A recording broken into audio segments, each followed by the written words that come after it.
یہ سایہ اور اس کا 53واں باب جو 12 آیات پر مشتمل ہے۔ ہمارے پیغام پر کون ایمان لایا اور خداوند کا بازو کس پر ظاہر ہوا؟ پر وہ اس کے آگے کومپل کی طرح اور خشک زمین سے جڑ کی مانند پھوٹ نکلا ہے، نہ اس کی کوئی شکل و صورت ہے نہ خوبصورتی، اور جب ہم اس پر نگاہ کریں تو کچھ حسن و جمال نہیں کہ ہم اس کے مشتاق ہوں۔ وہ آدمیوں میں حقیر و مردود، مرد غمناک اور رنج کا آشنا تھا۔ لوگ اس سے گویا روپوش تھے، اس کی تحقیر کی گئی اور ہم نے اس کی کچھ قدر نہ جانی، تو بھی اس نے ہماری مشقتیں اٹھا لیں اور ہمارے غموں کو برداشت کیا۔ پر ہم نے اسے خدا کا مارا کوٹا اور ستایا ہوا سمجھا، حالانکہ وہ ہماری خطاؤں کے سبب سے گھائل کیا گیا اور ہماری بد کرداری کے باعث کچلا گیا۔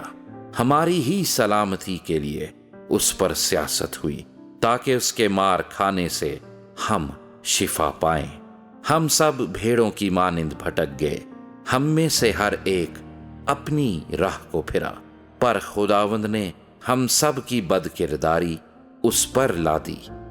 وہ ستایا گیا تو بھی اس نے برداشت کی اور منہ نہ کھولا، جس طرح برا جسے ذبح کرنے کو لے جاتے ہیں اور جس طرح بھیڑ اپنے بال کترنے والوں کے سامنے بے زبان ہے، اسی طرح وہ خاموش رہا۔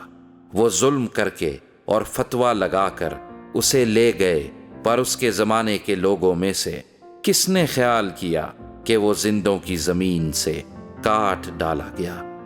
میرے لوگوں کی خطاؤں کے سبب سے اس پر مار پڑی، اس کی قبر بھی شریروں کے درمیان ٹھہرائی گئی، اور وہ اپنی موت میں دولت مندوں کے ساتھ ہوا، حالانکہ اس نے کسی طرح کا ظلم نہ کیا اور اس کے منہ میں ہرگز چھل نہ تھا۔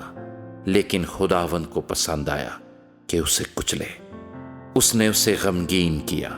جب اس کی جان گناہ کی قربانی کے لیے گزرانی جائے گی تو وہ اپنی نسل کو دیکھے گا، اس کی عمر دراز ہوگی اور خداوند کی مرضی اس کے ہاتھ کے وسیلے سے پوری ہوگی۔ اپنی جان ہی کا دکھ اٹھا کر وہ اسے دیکھے گا اور سیر ہوگا۔ اپنے ہی عرفان سے میرا صادق خادم بہتوں کو راست باز ٹھہرائے گا، کیونکہ وہ ان کی بد کرداری خود اٹھا لے گا۔ اس لیے میں اسے بزرگوں کے ساتھ حصہ دوں گا اور وہ لوٹ کا مال زوراوروں کے ساتھ بانٹ لے گا، کیونکہ اس نے اپنی جان موت کے لیے انڈیل دی اور وہ خطا کاروں کے ساتھ شمار کیا گیا، تو بھی اس نے بہتوں کے گناہ اٹھا لیے اور خطا کاروں کی شفاعت کی۔